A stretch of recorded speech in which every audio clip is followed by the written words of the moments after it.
Welcome to TrueCrime Unveiled Podcast. Dive deep into the mysteries that captivate us. If you appreciate this episode, please consider liking and subscribing to support us. Today, we delve into a case that chills the heart of every parent. The disappearance of Etan Patz. It's a story etched into the annals of true crime, a stark reminder of the vulnerabilities that exist even in seemingly safe environments. May 25, 1979. Marked a day that forever changed the landscape of missing children cases in America. 6-year-old Etan Patz vanished into thin air on his short walk to the school bus stop, just 2 blocks from his home in the SoHo neighborhood of Lower Manhattan. This seemingly ordinary morning would unravel into a decades-long nightmare, a labyrinth of dead ends, false leads, and agonizing uncertainty for his family and investigators. The case became a symbol of a generation's loss of innocence, forcing parents to confront the horrifying possibility that their children could vanish without a trace in broad daylight. Etan's disappearance marked a turning point, a before and after in how society perceived child safety. Prior to 1979, milk cartons didn't feature the faces of missing children. The idea of stranger danger wasn't so deeply ingrained in the public consciousness. Etan's case became a catalyst, propelling the issue of missing children to the forefront of national attention. It led to significant changes in law enforcement procedures, the development of national databases for missing children, and a heightened awareness among parents about the potential dangers lurking in everyday life. But before the national campaigns, the media frenzy, and the years of investigation, there was just a little boy, setting off for school on a seemingly ordinary morning. Imagine the scene. A vibrant Friday morning in SoHo, the streets bustling with life. A small boy with a bright smile, dressed in a blue corduroy cap, a blue pilot's jacket, and carrying his favorite Eastern Airlines bag. He was eager to buy a soda from a nearby bodega on his way to the bus stop. It was the first time his parents had allowed him to walk the 2 blocks alone. They watched him from the window, a typical parental glance, never imagining it would be the last time they saw their son. This seemingly mundane detail, the soda Etan was looking forward to, would become a haunting piece of the puzzle, a constant reminder of the ordinary life tragically interrupted. This seemingly simple 2-block journey became the focal point of an exhaustive investigation. Every inch of the route was scrutinized. Every resident and business owner questioned. The initial search, hampered by a lack of immediate awareness and coordinated efforts, quickly escalated into a citywide manhunt, then a national plea. The image of Etan's freckled face, his innocent gaze, became ubiquitous, plastered on posters, newspapers, and television screens across the country. The search for Etan Patz transformed from a local missing child case into a national obsession, a heartbreaking symbol of a parent's worst nightmare. Less than / person 1 greater than. Less than person 1 greater than. So before we delve into the harrowing disappearance of Etan Patz, it's crucial to understand the context, the backdrop of his life. SoHo in the late 1970s, while certainly a vibrant hub of artists and creatives, still retained a strong sense of community, particularly within its smaller, residential pockets. Prince Street, where the Patz family lived, was one such enclave. Neighbors knew each other, children played together on the sidewalks and in the small parks. There was a palpable sense of safety, a feeling that children could roam relatively freely. Imagine cobblestone streets, the aroma of freshly baked bread wafting from local bakeries, the sounds of children's laughter echoing in the afternoon sun. This was the world Etan knew, a world that seemed, on the surface, idyllic and secure. This was a time before the constant fear of stranger danger gripped every parent's heart, a time when a 6-year-old walking to the school bus stop alone was not an unusual sight. It's important to paint this picture to understand the sheer shock and disbelief that rippled through the community when Etan vanished. Yes, it was a different era. There was a sense of trust, a communal responsibility for the children in the neighborhood. Etan's parents, Stan and Julie Patz, were active members of this tight-knit community. Stan was a freelance photographer, his work often taking him around the city, capturing the essence of New York life.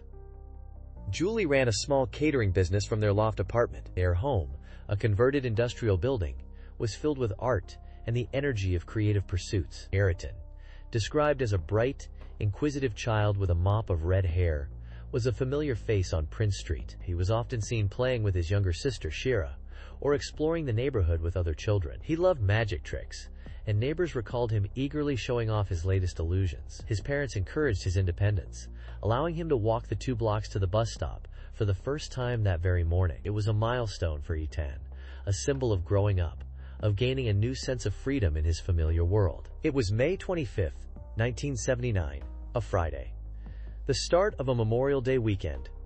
The weather was pleasant, the city buzzing with the anticipation of a long weekend, and, eager to catch the school bus, left his apartment around 8 a.m.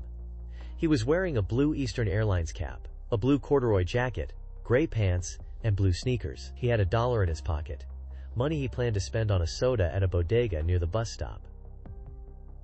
This seemingly ordinary morning would soon turn into an unimaginable nightmare. The walk to the bus stop was a routine one, a route Etan had taken countless times with his mother. He would walk down Prince Street, turn the corner onto West Broadway, and then walk another block to the bus stop on Prince and West Broadway. It was a short distance, barely 2 city blocks. But on this particular morning, something went terribly wrong. Etan never made it to the bus stop. He never made it to school. The initial assumption, as is often the case in these situations, was that Etan had simply wandered off, perhaps distracted by something along the way. Maybe he had gotten lost in the maze of city streets. This was a relatively common occurrence, and most children who went missing were found within hours, often just a few blocks from their homes. The police were notified, but the initial response wasn't one of heightened alarm. After all, this was SoHo, a seemingly safe neighborhood. Etan's parents, however, knew something was terribly wrong. Etan was a responsible child, not prone to wandering off. He knew the route to the bus stop well. As the hours ticked by, their concern grew into panic. Their idyllic world, the safe haven they had created for their children, was shattered. The search for Etan Patz began, a search that would span decades and captivate the nation. Etan's route to the school bus stop was a familiar one. He'd walked it countless times before, a mere 2 blocks from his home at 113 Prince Street in SoHo, Manhattan. It was a Friday, May 25, 1979, the first time Etan was allowed to walk to the bus stop alone. He was a small boy for his age, just 6 years old, with a shock of bright red hair and a gap-toothed smile. He carried his school bag, adorned with an attached fireman's whistle, and clutched a $1 bill to buy a soda at the bodega near the bus stop. Witnesses recall seeing Etan walking along Prince Street, a seemingly ordinary morning scene in a bustling neighborhood. He was wearing a blue corduroy cap, a blue pilot-style jacket, and blue jeans. The image of him, small and determined, navigating the city streets alone for the first time, is etched in the minds of many. It was a moment of independence for Etan, a step towards growing up, a moment that would tragically become the last confirmed sighting of him. The bodega at the corner of West Broadway and Prince Street becomes a key location in the investigation. Etan never arrived at the bus stop, located a short distance away. The bodega owner, Jose Ramos, initially denied seeing Etan that morning. However, later accounts and witness statements placed Etan near the bodega around the time of his disappearance. This discrepancy raises questions and casts a shadow over the seemingly ordinary events of that morning. The bodega, a place usually associated with mundane daily routines, becomes a focal point of suspicion and mystery. The details surrounding Etan's potential interaction with Ramos, if any, remain shrouded in uncertainty. The investigation delves into Ramos's background and connections, seeking any possible link to Etan's vanishing. The cheerful image of a child heading to buy a soda takes on a sinister undertone, transforming a familiar scene into a potential crime scene. The investigation into Etan's disappearance began immediately, but the early hours and days were chaotic. The streets of SoHo were canvassed, posters with Etan's picture were plastered everywhere, and hundreds of leads poured in. The initial focus was on a possible runaway or custody dispute, but those avenues quickly proved fruitless. The Patz family was cooperative and distraught, their anguish evident in every public plea for their son's safe return. Neighbors and friends joined the search, retracing Etan's route to the bus stop, hoping for a clue, a sign, anything that could explain his sudden disappearance. The close-knit community of SoHo was shaken to its core. The familiar rhythm of daily life, the friendly exchanges on street corners, the sense of security in a well-known neighborhood were replaced by fear, suspicion, and an unsettling quiet. The search for Etan Patz quickly became a national story, captivating the attention of the media and the public. Etan's face, with his bright red hair and innocent eyes, became a symbol of missing children everywhere. His disappearance highlighted the vulnerability of children in urban environments and the terrifying reality of stranger abduction. The case prompted a nationwide reassessment of child safety practices and led to increased awareness about the dangers lurking in seemingly safe places. The image of Etan walking alone to the bus stop a symbol of newfound independence just moments before his disappearance, became a chilling reminder of the fragility of childhood and the ever-present potential for tragedy to strike in the most unexpected ways. We've established the context of SoHo in the late 1970s, a neighborhood undergoing significant change, and introduced the Patz family. 6-year-old Etan Patz vanished on May 25, 1979, while walking to the school bus stop for the very first time alone. This seemingly small act of independence tragically became the defining moment of his story and a pivotal case in missing children investigations. That Friday morning began like any other for the Patz family. Etan was eager to prove his responsibility, and his parents, wanting to foster his independence, agreed to let him walk the 2 blocks alone. He left his apartment building at 113 Prince Street with a small amount of money for a soda, a smile on his face, and never made it to the bus stop at the corner of Prince and West Broadway. It was a route he'd walked countless times with his mother, but this was his first solo venture. The initial response, as we often see in cases like this, involved a degree of assumption. It wasn't unusual for children to wander off briefly in those days. There was, perhaps, a less pervasive sense of immediate danger. The police initially focused on searching the immediate area, believing Etan might have just gotten lost or delayed. They checked with neighbors, local businesses, and nearby parks. The Patz family, understandably frantic, began their own desperate search, plastering missing person posters with Etan's sweet, freckled face throughout the neighborhood. The posters, featuring a recent school photo, became a haunting symbol of the case, a constant reminder of the little boy lost amidst the bustling city streets. The image would become seared into public consciousness as the search expanded. The crucial early hours and days are so often vital in these cases, and with Etan, the lack of immediate significant leads made the investigation incredibly challenging. The bus driver didn't recall seeing Etan, and none of the other children at the stop remembered seeing him either. There were no witnesses to any abduction or suspicious activity in the vicinity of Prince and West Broadway. This lack of concrete information created a frustrating void in the initial stages of the investigation, leaving authorities grasping for any clue that could point them in the right direction. The search widened, extending beyond SoHo and into other parts of Manhattan and eventually across state lines and national borders. The Patz family's tireless efforts to keep Etan's case in the public eye played a crucial role. They relentlessly contacted media outlets, urging them to cover the story and keep the pressure on law enforcement. This case marked a turning point in how missing children cases were handled and perceived. Estan's disappearance became a national news story, raising public awareness about the vulnerability of children and the importance of parental vigilance. It contributed significantly to the establishment of the National Center for Missing and Exploited Children, forever changing the landscape of child abduction investigations and prevention efforts. The mystery surrounding Etan's disappearance deepened with each passing day, as the initial search yielded no concrete answers and the trail grew colder. The immediate aftermath of Etan's disappearance was a whirlwind of frantic searching and rising panic. His mother, Julie, initially believed he might have simply been delayed or taken a different route. She retraced his intended path, checking with neighbors and local shopkeepers. The school was contacted, but Etan wasn't there. The police were notified within the hour, a crucial step that unfortunately wasn't always taken as swiftly in similar cases at the time. The initial search focused on the immediate area, assuming Etan might have wandered off or gotten lost. Posters with his photograph were hastily printed and plastered on lampposts, store windows, and handed out to passers-by. The image of his smiling face, framed by a pilot cap, became a haunting symbol of the unfolding tragedy. The feeling among the community shifted quickly from concern to a chilling sense of dread. The first few days were a blur of activity. Hundreds of volunteers joined the police, combing the streets, parks, and nearby areas. Divers searched the Hudson River, while helicopters surveyed the city from above. Every lead, no matter how small, was investigated. A massive media campaign was launched, with Estan's story appearing on newspapers and television broadcasts across the country. This was one of the first missing child cases to receive such widespread attention, and it marked a turning point in how such incidents were handled. Yet, despite the extensive efforts, there was no trace of Etan. The initial hope began to fade, replaced by a growing fear that something terrible had happened. The streets of SoHo, normally bustling with life, became tinged with an unsettling quiet, a reflection of the community's collective anxiety. The innocence of the neighborhood seemed shattered. The lack of any concrete evidence hampered the investigation. There were no witnesses to the abduction, no ransom demands, no signs of a struggle. It was as if Etan had simply vanished into thin air.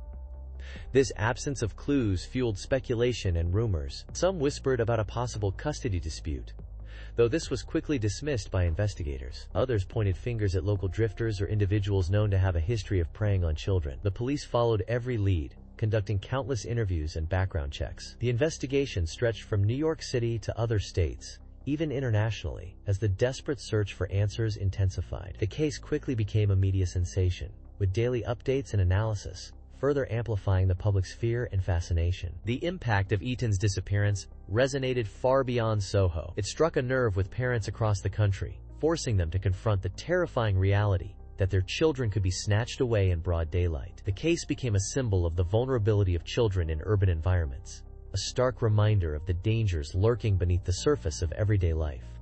It also highlighted the limitations of law enforcement at the time, particularly in dealing with missing children cases. The investigation, despite its scale and intensity, was plagued by early missteps and a lack of coordination. Etan's case became a catalyst for change, leading to improvements in how law enforcement agencies handle missing person reports, as well as the establishment of organizations dedicated to child safety and abduction prevention. The ripple effect of this tragedy extended far beyond the immediate family and community, shaping public awareness and policy for decades to come. Let's delve deeper into Jose Ramos, the prime suspect in Etan's disappearance. Ramos had a history of befriending young boys, often luring them with promises of soda or trips to the movies. This pattern of behavior is consistent with individuals who seek to groom and exploit children. He also worked briefly as a handyman in the SoHo neighborhood, providing him with potential knowledge of the area and, possibly, Etan's routine. While he never confessed specifically to Etan's abduction, he made incriminating statements over the years, hinting at his involvement. These statements, combined with his past behavior and proximity to the scene, painted a disturbing portrait of a man capable of such a heinous act. The question that has plagued investigators for decades is, what specific psychological factors drove him to target young boys, and how did he manage to maintain a semblance of normalcy while harboring such dark impulses? Ramos presented a confusing outward persona. He claimed to be a born-again Christian while simultaneously engaging in behaviors that directly contradicted this professed faith. He interacted with children in ways that raised red flags, yet he managed to evade serious scrutiny for an extended period. This duality, this contradiction between his presented self and his actions, is a classic characteristic of individuals with manipulative tendencies. They often adopt a facade of respectability to disarm potential victims and their families. This raises the critical question: was this religious persona a genuine attempt at redemption, a cynical ploy to deflect suspicion, or a complex mix of both? Understanding this internal conflict is crucial to unraveling the mystery surrounding Etan's disappearance. One of the most chilling aspects of the case is the lack of concrete physical evidence directly linking Ramos to Etan's disappearance. Despite extensive searches and investigations, Etan's body was never found, and no forensic evidence directly tied Ramos to the crime. This absence of definitive proof has made it incredibly challenging to secure a conviction. It forces us to rely heavily on circumstantial evidence and behavioral patterns, creating a frustratingly incomplete picture. It begs the question, how could someone seemingly vanish without a trace in such a densely populated area? Was Ramos meticulous in covering his tracks, or did a combination of unfortunate circumstances contribute to the lack of physical evidence? Another puzzling element of Ramos's personality is his apparent willingness to engage with investigators, while simultaneously withholding crucial information. He made tantalizing statements that alluded to his involvement, but never fully confessed. This behavior suggests a complex internal struggle. He seemed to crave attention and acknowledgement of his actions, yet he also desperately wanted to avoid the legal consequences. This internal conflict is a hallmark of individuals who have committed heinous acts, but grapple with guilt, shame, and a desire to maintain some level of control over the narrative. It leaves investigators and the public with a lingering sense of unease, knowing that the full truth may never be revealed. Let's delve into the frustrating and heartbreaking labyrinth that the investigation into Etan's disappearance became. Early on, the sheer volume of tips flooded the system. Hundreds of leads, many well-intentioned but ultimately fruitless, diverted resources. One notable missed lead involved a school bus driver who reportedly saw Etan talking to a man near his bus stop. Unfortunately, this lead wasn't thoroughly pursued until much later, by which valuable time and potential evidence had been lost. The initial search also focused heavily on the immediate vicinity, perhaps overlooking the possibility that Etan had been transported out of the area quickly. The lack of clear-cut evidence and the sheer number of people in the area that day made it incredibly difficult to pinpoint a specific direction for the investigation. This early confusion contributed significantly to the ongoing mystery. Adding to the complexity and anguish were a series of taunting communications received by the Patz family and law enforcement in the years following Etan's disappearance. Letters claiming responsibility or hinting at his whereabouts surfaced periodically, adding another layer of confusion and false hope. One such letter, received in 1981, detailed the alleged abduction and murder of Etan. While the letter contained specific details, it ultimately proved to be a hoax, further deepening the family's pain. These cruel attempts to manipulate the investigation and exploit the family's grief added an insidious dimension to the case. The constant influx of misinformation and false leads made it incredibly challenging for investigators to separate genuine clues from fabricated stories. This also exacerbated the emotional toll on the Patz family, who were desperately clinging to any glimmer of hope. The Jose Ramos connection introduced a frustrating chapter of near misses and legal complexities. Ramos, a convicted pedophile with a known connection to a woman who had briefly walked Etan to school, became a key suspect. While circumstantial evidence pointed toward his involvement, there wasn't enough concrete evidence to secure a conviction. His chilling statements, hinting at knowledge of Etan's fate, further fueled suspicion, but ultimately led to a dead end, legally speaking. This created a torturous situation for the Patz family, believing they knew who was responsible, yet unable to obtain legal closure. This case highlights the limitations of the legal system in cases where compelling circumstantial evidence exists, but falls short of definitive proof. The emergence of Pedro Hernandez decades later offered a surprising, yet ultimately inconclusive resolution. Hernandez, a former bodega worker in SoHo, confessed to luring Etan into the basement of the store and murdering him. His confession, while detailed, lacked corroborating physical evidence. The defense argued that Hernandez's confession was false, citing his history of mental illness. The subsequent trial and conviction, while providing a semblance of closure for some, also left many questions unanswered. The lack of physical evidence and the reliance on a confession from a mentally unstable individual created a sense of ambiguity around the true circumstances of Etan's disappearance. This highlights the delicate balance between finding answers and ensuring justice is served fairly. The disappearance of Etan Patz sent shockwaves through New York City and beyond. It fundamentally altered the way parents viewed the world, instilling a fear that hadn't existed so pervasively before. Suddenly, the simple act of allowing a child to walk to the school bus stop alone became fraught with anxiety. This case marked a turning point, raising awareness about child safety and the vulnerability of children in urban environments. The constant media coverage, the missing posters plastered everywhere, the endless search efforts, these all contributed to a collective sense of unease and vulnerability that permeated the city. The impact extended far beyond Etan's family, touching the lives of countless families who reevaluated their own safety practices and grappled with the terrifying realization that such a tragedy could strike anyone, anywhere. The emotional toll on Etan's parents, Stan and Julie Patz, was unimaginable. The agonizing uncertainty, the endless waiting, the fading hope.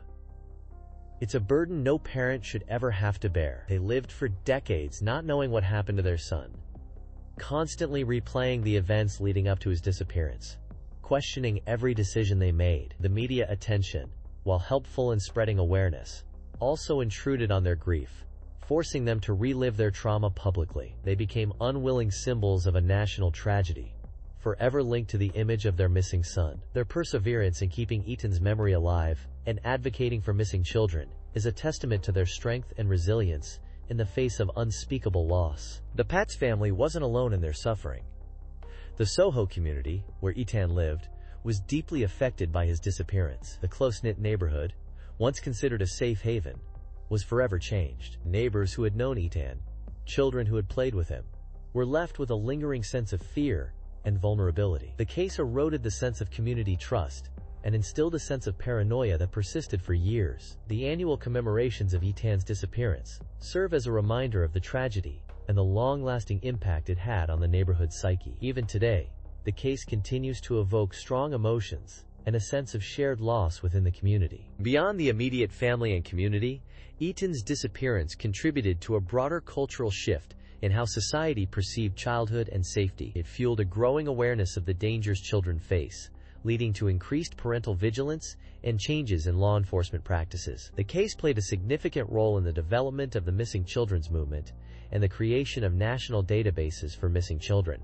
Etan's image became one of the first to appear on milk cartons, a stark reminder of the vulnerability of children and the importance of community involvement in their safety. His disappearance served as a catalyst for greater public awareness and legislative action aimed at protecting children from abduction and exploitation. We left off with Jose Ramos, a prime suspect, linked to Etan through disturbingly similar behaviors and a known association with a woman who briefly walked Etan home from school. The investigation, however, remained stagnant for years, hampered by lack of concrete evidence placing Ramos with Etan on the day of his disappearance. The pressure mounted, the public outcry never ceased, and the Patz family endured a relentless torment of not knowing.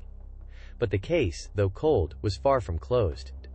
Detectives continued to revisit old leads, re-interview witnesses, and painstakingly piece together the fragmented puzzle. The next significant development wouldn't come until decades later, a testament to the tenacity of law enforcement and the enduring hope that justice, no matter how delayed, would eventually prevail. The turning point arrived in 2010, when the Manhattan District Attorney's Office reopened the investigation, bringing a renewed vigor to the decades-long search. The focus sharpened on a particular building on Prince Street, not far from the Patz residence. This building had undergone renovation shortly after Etan's disappearance, and investigators were now revisiting the possibility that crucial evidence may have been overlooked. The renewed focus on the building led them to a specific individual, Pedro Hernandez, a man who had worked in a bodega in the same building during the time of Etan's disappearance. Hernandez had never been a serious suspect before, his name buried amongst countless others in the massive case file. In 2012, after relentless questioning, Pedro Hernandez confessed to luring Etan into the basement of the bodega, strangling him, and disposing of the body. His confession was detailed, chilling, and consistent with certain aspects of the case that had puzzled investigators for years. Hernandez claimed he'd offered Etan a soda, a seemingly innocent gesture that turned tragically sinister. He described the act of strangulation, the panic that followed, and the meticulous steps he took to conceal his horrific crime. While his confession provided a semblance of closure, it also opened a new chapter of legal proceedings and renewed anguish for the Patz family, who were once again forced to confront the devastating reality of their son's fate. Hernandez's confession, while seemingly a breakthrough, was not without its complications. He had a history of mental illness, including schizophrenia, and a low IQ, which raised concerns about the reliability of his statements. His defense team argued that his confession was coerced, and that he lacked the mental capacity to understand the gravity of his admissions. The subsequent trials became a complex battleground of legal arguments, expert testimonies, and emotional pleas. The first trial ended in a hung jury, further prolonging the agony for the Patz family, and leaving the public in a state of suspense. The second trial, however, resulted in a conviction. In 2017, Pedro Hernandez was found guilty of kidnapping and murdering Etan Patz and sentenced to life in prison. So we've meticulously dissected the Etan Patz case, from that fateful morning in 1979 when he vanished into thin air, to the eventual conviction of Pedro Hernandez decades later. We've examined the flimsy circumstantial evidence, the false confessions, the media frenzy that engulfed the nation, and the relentless pursuit of justice by Stan and Julie Patz. Yet, even with the conviction, a sense of unease persists. The complete absence of physical evidence, the reliance on a coerced confession from a mentally unstable individual, and the lingering questions about Jose Ramos's potential involvement create a cloud of doubt that hangs heavy over the case. Did the justice system finally get it right? Or did the desperate need for closure lead to a miscarriage of justice? This ambiguity is, perhaps, the most unsettling aspect of this tragic story. Indeed, the Etan Patz case serves as a stark reminder of the vulnerabilities of children in urban environments and the limitations of law enforcement in missing person cases, particularly in the pre-internet era. The lack of surveillance cameras, the reliance on eyewitness accounts, and the sheer volume of people in a city like New York made it incredibly difficult to track Etan's movements or identify potential suspects. Even with advancements in forensic science and investigative techniques, the passage of time eroded crucial evidence, making it harder to establish a definitive narrative of what happened to Etan. This case remains a chilling example of how easily a child can disappear without a trace, leaving behind a devastated family and a community forever scarred. What strikes me most is the idea of evil lurking in plain sight. SoHo, in the late 1970s, despite its artistic vibrancy, was also a place of shadows and unseen dangers. Etan, with his innocent trust, walked into the path of a predator who may have appeared perfectly ordinary. This case shattered the illusion of safety in familiar surroundings, forcing parents to confront the terrifying reality that danger can lurk just around the corner, disguised in the mundane. The photograph of Etan on the milk carton, his trusting eyes staring out at us, became a symbol of lost innocence and a constant reminder of the fragility of life. And that's the chilling legacy of Etan Patz. His disappearance changed the way we view childhood, parenting, and the very fabric of our communities. It ushered in an era of heightened awareness about child safety, from stranger danger campaigns to milk carton photos, forever altering the landscape of childhood in America. But even with all the changes, the central question remains: how can we truly safeguard our children when the monsters who prey on them often wear the masks of normalcy? That, I believe, is the question that continues to haunt us long after the headlines have faded. Thank you for walking with us through the shadows. The story doesn't end here. It lingers, echoing through time, reminding us that the darkest truths often hide in plain sight. Until next time, stay curious and stay vigilant. This case remains unsolved. Perhaps the truth is still out there.